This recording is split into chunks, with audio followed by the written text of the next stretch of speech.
ফুটপাত ছেড়ে রাস্তায় হাঁটলেই গুনতে হবে 1000 টাকা জরিমানা। শিক্ষকরা নিয়মিত না আসায় লাঠি হাতে আন্দোলনে প্রাথমিক বিদ্যালয়ের শিক্ষার্থীরা। গোলাপি এখন সড়কে, এবার কি বদলাবে নারীর যাতায়াত? হজ ও ওমরায় গিয়ে ভিক্ষা না করতে কঠোর নির্দেশ।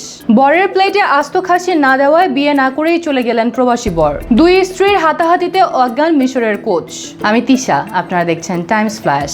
সড়ক নিরাপত্তা আইন 2026-এর প্রস্তাবিত খসড়ায় চালক মালিকের পাশাপাশি যাত্রী ও পথচারীকেও শাস্তির আওতায় আনা হচ্ছে। ফুটপাত বা নির্ধারিত পারাপার ব্যবহার না করলে পথচারীর সর্বোচ্চ 1000 টাকা জরিমানা করা হতে পারে। এছাড়া চালককে দ্রুত চালাতে উৎসাহ, ঝুঁকিপূর্ণভাবে ওঠা, জানালা দিয়ে হাত মাথা বের করা বা নির্ধারিত আসনের বাইরে বসার ক্ষেত্রেও একই জরিমানা হতে পারে। পাশাপাশি 14 বছরের কম বয়সী শিশুকে সামনের আসনে বসানো যাবে না এবং 6 বছরের কম শিশুকে মোটরসাইকেলে নেওয়া নিষিদ্ধ করা হয়েছে।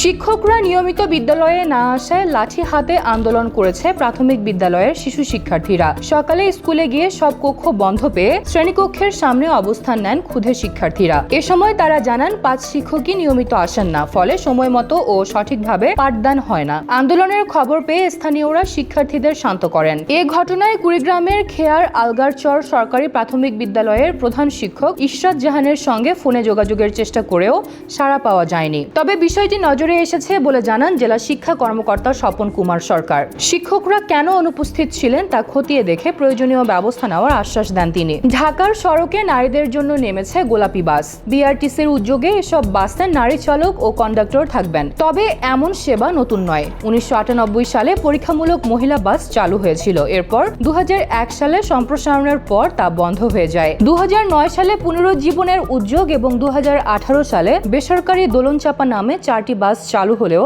2022 সালের অক্টোবরে সেবাটি পুনরায় বন্ধ হয়ে যায়। এদিকে ব্র্যাকের গবেষণা অনুযায়ী গণপরিবহনে চলাচলের সময় 94% নারী কোনো না কোনো হয়রানির শিকার হন। তাই নতুন এই উদ্যোগের পেছনে নারীর নিরাপদ যাতায়াতের প্রয়োজন বড় কারণ। হজ ও ওমরা পালনে গিয়ে ভিক্ষাবৃত্তি, অননুমোদিত অর্থ সংগ্রহ ও ভিসার শর্ত লঙ্ঘন থেকে বিরত থাকতে নাগরিকদের কঠোর সতর্কবার্তা দিয়েছে পাকিস্তান। দূতাবাস জানিয়েছে মক্কা ও মদিনায় ভিক্ষাবৃত্তির বিরুদ্ধে শূন্য সহনশীলতা নীতি অনুসরণ করছে সৌদি কর্তৃপক্ষ।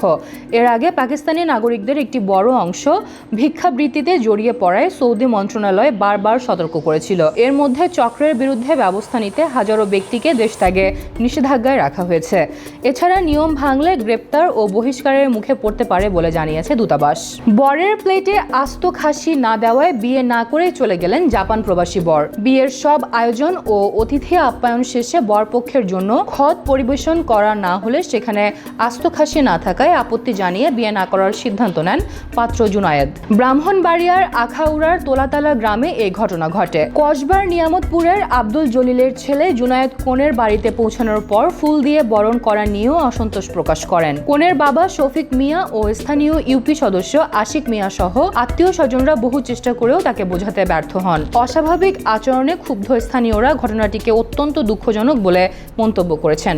দুই স্ত্রীর মধ্যে হাতাহাতি থামাতে গিয়ে হোটেলে জ্ঞান হারিয়ে পড়ে গেলেন মিশরের ফুটবল কোচ হোসাম হাসান। উত্তর উপকূলের মারিনা রিসোর্টের একটি হোটেলে বর্তমান স্ত্রী ড্যান অ্যাডাম ও সাবেক স্ত্রী হুবাইদার পক্ষের মধ্যে হাতাহাতির ঘটনা ঘটে। ড্যানের দাবি তাকে গরম কফি ছোড়া, থাপ্পড় ঘুষি ও চুল ধরে টানাহেচড়া করা হয়। এদিকে দুই পক্ষের সংঘর্ষ থামাতে গিয়ে হোসামও পড়ে যান। পরে পুলিশ এসে পরিস্থিতি নিয়ন্ত্রণে আনে। হুবাইদা থানায় অভিযোগ করলেও পরে তা প্রত্যাহার করেন। এরকম আরও ভিডিও নিউজ পেতে ভিজিট করুন বাংলাদেশটাইমস.com-এ। ধন্যবাদ।